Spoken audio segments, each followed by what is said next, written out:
Welcome to the Psych Central Show, where each episode presents an in-depth look at issues from the field of psychology and mental health, with host Gabe Howard and co-host Vincent M. Wales. Hello, everyone, and welcome to this week's episode of the Psych Central Show podcast. We're here today to discuss, the effects of sleep deprivation, both on our psychology, our mental health, and, we've really got a lot to get to. We do. We have a lot to do. Well, Vin, you go ahead and kick us off. Where do you want to start? First, I want to say that Americans in general don't get enough sleep. According to the National Sleep Foundation, the older you are, the more sleep you need. For example, older adults 65 and up should get about 7 to 8 hours of sleep. Adults from 18 to 64 should get about 7 to 9 hours of sleep. Teenagers need about 8 to 10, and even younger, still more. And unfortunately, that doesn't happen all the time. There's another stat that really intrigued me because you said basically Which at one? 17 hours awake, you perform as though you're a drunk. Yes, that is true. Or not a drunk, but you perform as though you're intoxicated. As though you are intoxicated. Yes. So, many of us stay awake. I include myself in this category because we want to be efficient. We want to get more done. But I think maybe at hour 18, if I'm performing like I'm intoxicated, I'm really just creating more work for when I finally get sleep and realized how crummy the previous work was. Exactly. But sleep deprivation, in addition to making you feel like you're intoxicated or behave like you are, has a whole slew of negative effects on you. And I suppose the one that is most alarming is accidents. Sometimes really, really big ones, like the Exxon Valdez oil spill, or Chernobyl, 3 Mile Island, things like that. Or a car crash. Crashes, yeah. I think that if we look deep in ourselves, we all know somebody. And when I say know somebody, I don't mean know of somebody. I mean know somebody that we can put our hands on that have fallen asleep at the wheel and gotten an fender bender, wrecked their car because they were just simply too tired to drive. So that has a financial cost. Sure. Unfortunately, there have been the Highway Traffic Safety Administration estimates that there are up to 100,000 auto accidents every year that are directly the result of drowsy driving, and 1,550 deaths come out of that. That's a lot. It is. There's a website, drowsydriving.org, that covers a lot of these stats that we just listed. So yes, please do check that out. And of course, 2 minutes into the show, we've talked about all the reasons that you should get sleep that are really, really good that haven't even touched on the effects of your mental health. If you are somebody managing a mental illness. That yet. Yeah, these are, I'm really sold just on the I don't want to wreck my car and have my insurance rates go up. So let's talk about how it affects our mental health. Now, first, let's kind of section this off to make sure that we really do it due diligence. Let's talk about how it affects everybody's mental health. So you don't need to have a mental illness diagnosis, bipolar, major depression, schizophrenia, etc. You're just an average person walking around and you're not getting enough sleep. Because remember, everybody has mental health. Mental health is not just something that people with depression have. It's everything. One in one. We all have mental health. But lack of sleep can contribute to depression. It affects your mood, clearly. A lot of people, when they don't have enough sleep, they start to act irritable, grumpy, whatever word you want to use. It impairs all sorts of different things in that effect. I want to tell a personal story. My father, who I've talked about before, was a truck driver. And I say was a truck driver because he retired, not because he passed away. I started getting sympathy cards in the mail when I changed up my father was a truck driver to my father is a truck driver. They thought that he passed away. Nope, just retired. Dad's alive and well. I have this vision that he's standing behind mom right now watching, but in reality he's probably asleep on the couch watching the History Channel. Because he knows the value of sleep. My father was a truck driver his entire career, and part of being a truck driver is you don't have a set schedule. They call you when it's time to drive, and you drive, and this is how he supported his family, and he supported all of us. He had 3 kids, a wife, and I needed braces. And one of the things that I noticed is when my father's schedule would get wonky, and I'll say, when he would be up too late because the call, his work call was delayed, so therefore he stayed awake to wake, he would, I love you, Dad, but he would be a jerk. I mean, just he'd be so incredibly grumpy. And sometimes he would get home after driving all night. He would get home during the day and he'd try to stay up for us to attend our plays or sporting events and things like this. And looking back as an adult, I'm so glad that he made the decision to be at our functions. But I got to tell you, from a general my father's mood perspective and in us not getting grounded for stupid things, he probably should have taken a nap. So I saw the firsthand effects of sleep deprivation on my father. And more importantly, after he retired, now he gets normal sleep.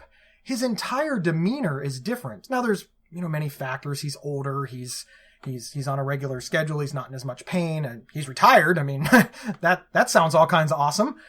I'd get a lot more naps too if I were. But his attitude is different. Better. Much, much improved.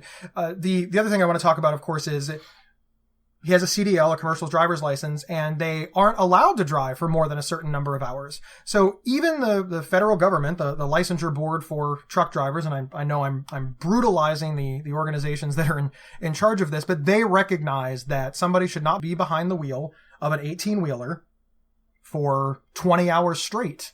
They're going to get themselves killed and take others with them, probably. And take others with them. So I like to bring that up because that's just a firsthand experience that I had. On vacation, my father was nice and funny and engaging. And during the work week, he wasn't. He was miserable. He was irritable. We'll go with irritable. Irritable. It's a good word. So Vin, let's jump to the next topic. Mm-hmm. There are many things that lack of sleep affects. And some people are like, well, listen, I am young and I don't care if after 17 hours I am intoxicated or I act intoxicated because I get more done drunk than the average person does in a day. All right. I can respect that. I have often felt this way, that Gabe Howard being up for 40 hours is still better than the lazy guy downstairs who annoys me because, we kind of rationalize our behavior. But listen, put that aside. We'll pretend that even intoxicated, you're doing fantastic. Here are some of the things that lack of sleep affects that aren't your ability to be productive or efficient in the workplace.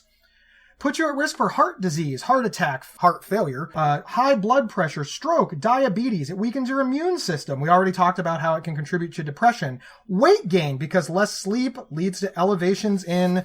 So it leads to elevations in ghrelin, which is a hormone that stimulates hunger in your body. And it also decreases the production of leptin, and leptin is what tells your body that you're not hungry anymore. It makes your skin look worse. They don't call it beauty sleep for no apparent reason. Mm-hmm. But here's the big one.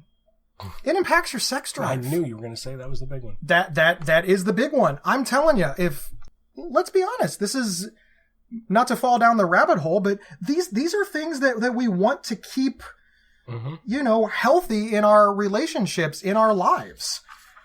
After the break, we're going to go ahead and talk about sleep hygiene, and I'm going to tell an interesting story about my own personal sleep hygiene, so we'll be right back. This episode is sponsored by BetterHelp.com. Secure, convenient, and affordable online counseling. All counselors are licensed, accredited professionals. Anything you share is confidential. Schedule secure video or phone sessions, plus chat and text with your therapist whenever you feel it's needed. A month of online therapy often costs less than a single traditional face-to-face session. Go to BetterHelp.com/Psych Central and experience 7 days of free therapy to see if online counseling is right for you. BetterHelp.com/Psych Central. Welcome back, everyone. We are about to discuss good sleep hygiene. Gabe, tell us about your sleep hygiene. Living with bipolar disorder presents, some sleep challenges. I've always had insomnia, even back when I was a teenager. Of course, I always had bipolar, even when I was a teenager. We just didn't know it. But sleep has always been a challenge for me. And when I was diagnosed with bipolar disorder, and I explained, during mania, I'd stay up for, 2, 3, 4, 5 days at a time. My doctors and my therapist said, this is not okay. You need to practice something called sleep hygiene. And I was confused. I didn't know what sleep hygiene was, but I listened because I wanted to get well. I understood the effects that I was having, and they said something to me that really changed the course of my life. And they said that you should only use your bed for sleep and sex. That's it. Now, this was very confusing to me. I was a teenager. And in my room, I had everything. I had a computer, I had books, I had a television, I had cable, I had a stereo. I did everything in my bed. In fact, I pretty much did everything except sleep and sex when I was a teenager. So this was very confusing to me, but it was explained. It was explained that you want to send a signal to your body when you are in your bed that the only thing to do there is sleep. In my bedroom now, there's no television. I don't use my phone in bed. In fact, I don't even charge my phone on my nightstand. I charge my phone in a completely other room. I keep the temperature in that room a good 7 or 8 degrees cooler than the rest of the house. When I climb into bed, there is nothing to do in there except sleep. And my body knows it. It's good. And that has improved my sleep quality a lot because I have a hard time falling asleep. You know, like you, I had insomnia all throughout college, but I kind of blamed it on caffeine at the time because, you know, you drink caffeine after a certain hour of the day and you just aren't going to sleep too well. Right now, this scene that we're recording this live, even though people listening to it right now don't see the video, but this setting right now, the desk, the computer and everything, used to be in my bedroom until actually not terribly long ago, like in the past month or so. But now it is out in a different room, and my bed is just a bed. There are no electronics in there, although I haven't reached your level of not charging my phone in there. I do that, so I'm guilty of that one. Sorry. But there are other things that you should do, too. You should establish a regular bedtime and stay at that same time, even on weekends when you don't have to get up the next day. It just helps. Exercising regularly, especially in the late afternoon, that's the best time for exercise rather than in the evenings. You might say, well, if I exercise late in the evening, I'm going to get tired and I'm going to fall asleep. And it just doesn't work that way. No, it energizes you. You might feel tired, but yeah, your body is saying, no, we're hyped now. Then there's eating. Oh. Yeah. This one I do a poor job with. Full disclosure, I get many of the sleep hygiene things well, but eating garbage before bed is bad, Gabe. Yeah, bad, Gabe. Explain why this is a bad thing. I mean, other than the calories, explain why it's a bad thing for sleep. Sure. Eating too close to bedtime runs the risk of getting indigestion, and especially if you eat certain types of foods like, things that are spicy, for example. The best late night snacks, if you must have one, are ones that are rich in minerals. Nuts, for example, make a good nighttime snack. I often will have a little handful of raw almonds before bed.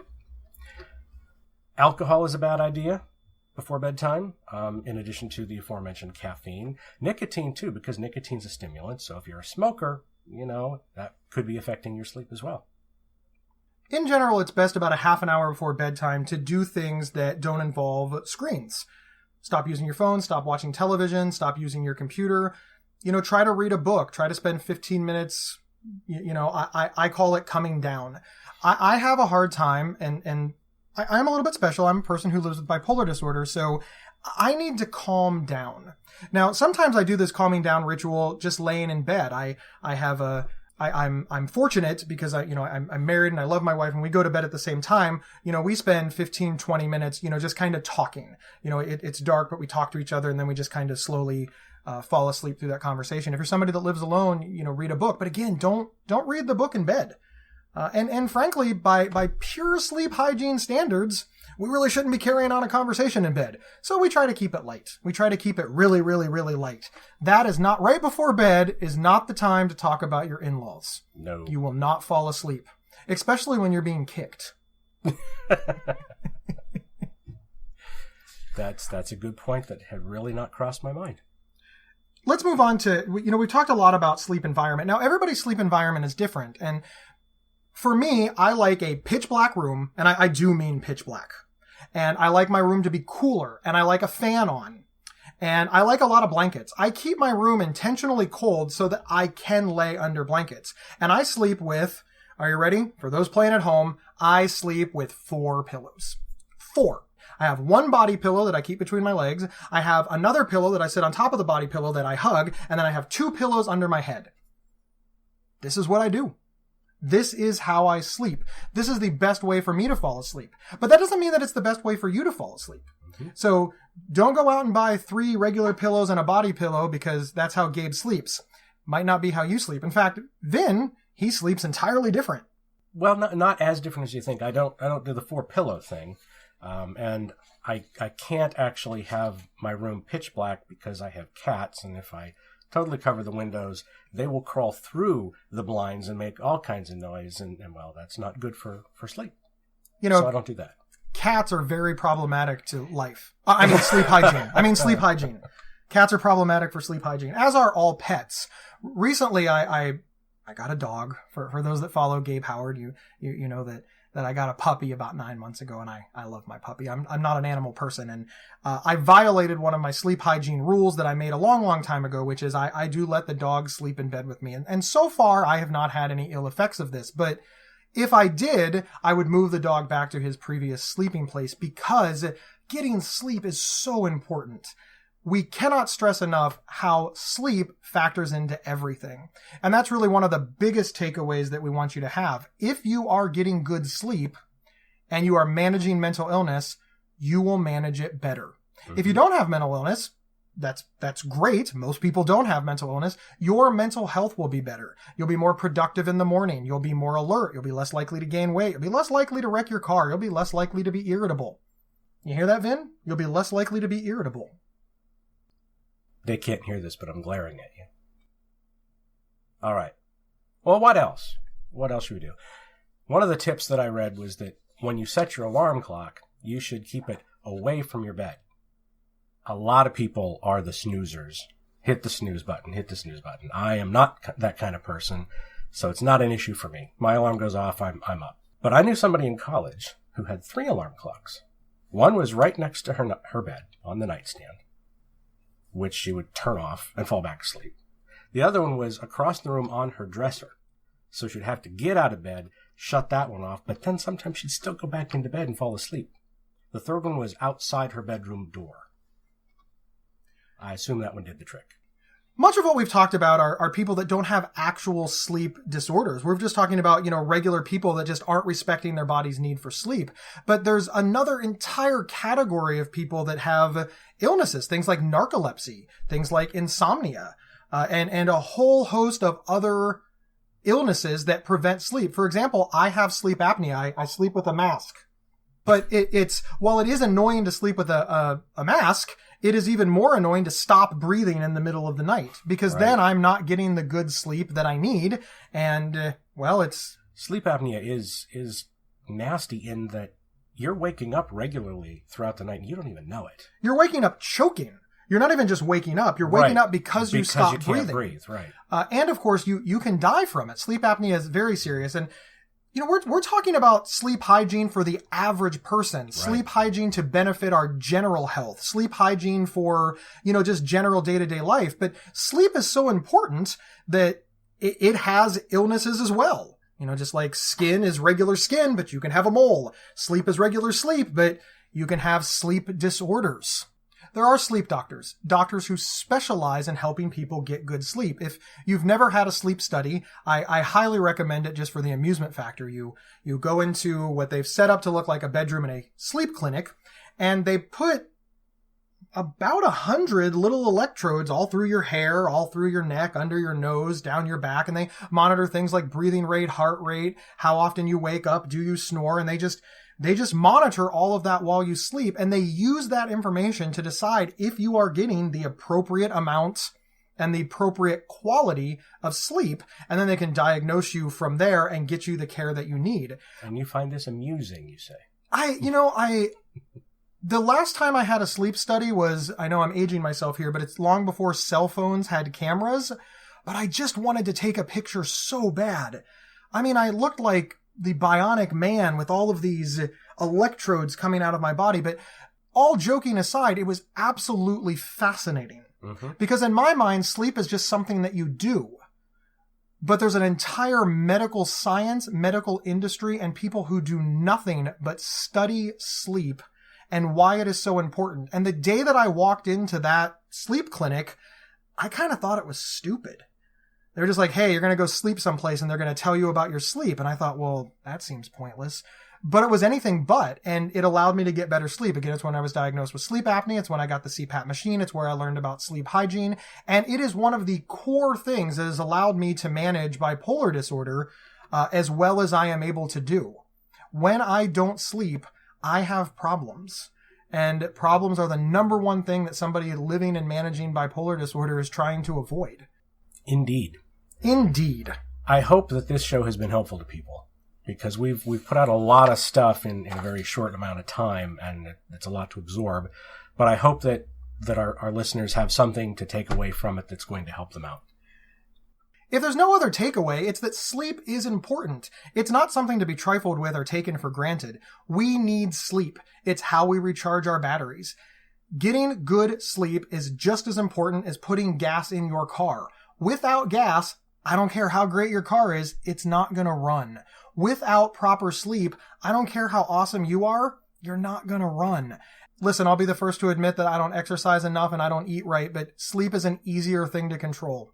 Believe me, I would rather get good sleep than spend an hour on a treadmill. And the bottom line is you need to do both. It's all part of a well-rounded lifestyle. So, Vin, do you have anything to take away before we hop? No, I think we've covered it pretty well. Thank you, everyone, for tuning in. And remember, you can get 1 week of convenient, affordable, private online counseling anytime, anywhere by visiting betterhelp.com/psychcentral. 7 days free. It's online. They're licensed therapists and counselors, and it's fantastic. So please go ahead and check them out. We will see you next week. Thank you for listening to the Psych Central Show. Please rate, review, and subscribe on iTunes or wherever you found this podcast. We encourage you to share our show on social media and with friends and family. Previous episodes can be found at psychcentral.com/show. Psychcentral.com is the internet's oldest and largest independent mental health website. Psych Central is overseen by Dr. John Grohol, a mental health expert and one of the pioneering leaders in online mental health. Our host, Gabe Howard, is an award-winning writer and speaker who travels nationally. You can find more information on Gabe at gabehoward.com. Our co-host, Vincent M. Wales, is a trained suicide prevention crisis counselor and author of several award-winning speculative fiction novels. You can learn more about Vincent at vincentmwales.com. If you have feedback about the show, please email talkback@psychcentral.com.